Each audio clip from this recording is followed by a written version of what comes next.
I came this year. I was the first time attending to Amen last year, and this year I was actually invited to have a breakout seminar in which I talked about something that I titled The Despised Prescription. Essentially, it was really admonishing us to really live what we're preaching so that we can be able to help people have better health outcomes. Last year was so refreshing, invigorating, and really gave us a drive to be more committed in our healthcare ministry. So I felt like there was no way that I could miss out on this year's conference in order to, surround myself with like-minded people and also to just be inspired to continue in cooperating in this closing work.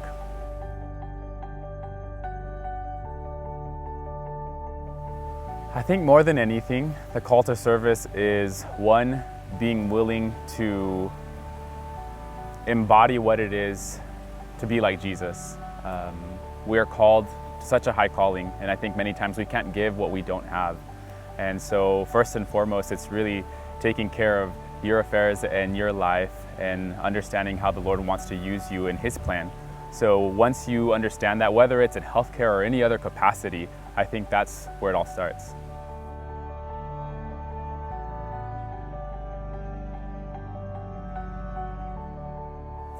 Wow, that's a loaded question for me. It's been some time. I never thought I was going to do medicine.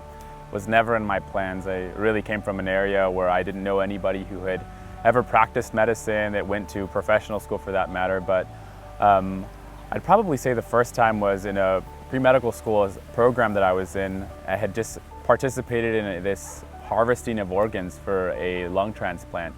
And sitting there with those lungs in my lap in a car that day, I thought to myself, literally, this is one life being given up to save another.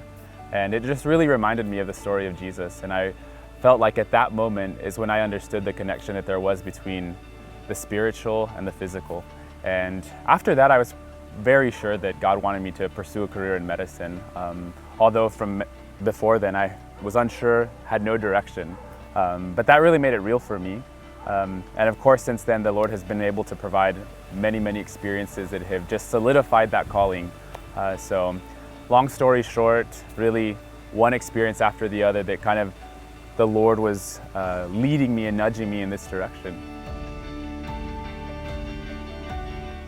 There are so many ways that medicine can further the gospel. I'm convinced more than anything that the Adventist health message and the counsels in there are really what is going to be the closing work of the gospel. In a time where maybe evangelistic series aren't possible, in a time where we are prohibited from sharing that type of gospel, medicine and the practice of prevention, curing, and bringing people to the Savior is really what's going to help us finish that work before Jesus comes.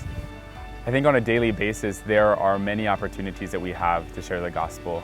Sometimes we just have to have those lenses on that are allowing us to see those opportunities.